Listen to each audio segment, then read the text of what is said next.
ในวันที่5กุมภาพันธ์2012ซึ่งกงกับมื้อขึ้น13ค่ำเดือน3ทางพุทธศาสนาชาวเมืองจำปาสักได้พร้อมกันจัดงานบุญนมัสการมรดกโลกปราสาทหินวัดภูจำปาสักประจำปี2012เข้าร่วมในงานดังกล่าวมีท่านสมสวัสดิ์เล็งสวัสดิ์รองนายกรัฐมนตรีประธานคณะกรรมการระดับชาติเพื่อมรดกโลกท่านสุกันมหาราชเจ้าของนครหลวงเวียงจันทน์และท่านสอนไซศรีพันดรเจ้าแขวงจำปาสัก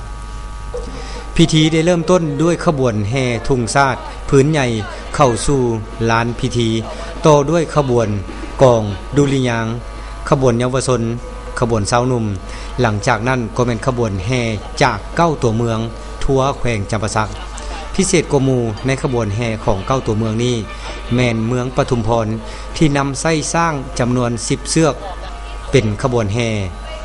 ต่อด้วยขบวนแห่ป้ายมรดกโลกกับรูปจำลองโฮงซาวขบวนฟ้อนหับศาลาและขบวนเสียงแคนลาวขบวนฟ้อนจำป่าเมืองลาวขบวนเท่าแก่มนโถถือขันหมากเบ่งขบวนแห่ภาษาเทิงขบวนดนตรีพื้นเมืองลาวและตามด้วยขบวนมวลชนหลังจากนั้นในพิธีท่านดร.บุญทองดีวิสัยรองเจ้าแขวงจำปาสักทั้งเป็นประธานจัดงานบุญนมัสการมรดกโลกปราสาทหินวัดภูจำปาสักก็ได้ขึ้นกล่าวรายงานการจัดงานในปีนี้ข้าพเจ้าในนามประธานจัดงาน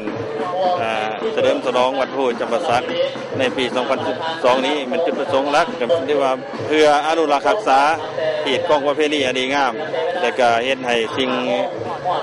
สักการะบูชาดังกล่าวนี้ได้สืบทอดแต่บูรณาการจนมาถึงปัจจุบัน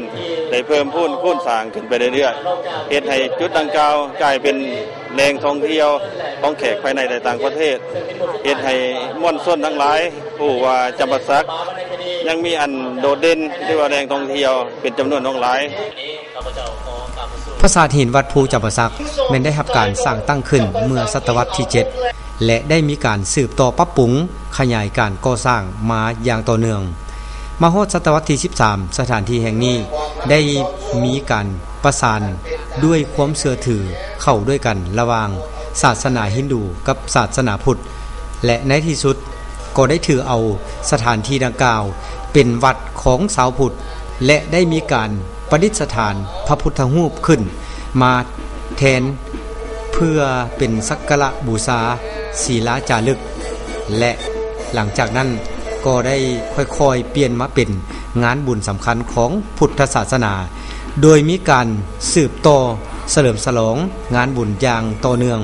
ซึ่งได้กลายเป็นงานบุญอันใหญ่อันดับ2รองจากบุญนมัสการพระธาตุหลวงเวียงจันทน์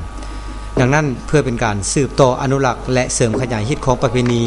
วัฒนธรรมอดีงามทางภาคส่วนที่เกี่ยวข้องจึงได้พร้อมกันจัดงานดังกล่าวขึ้น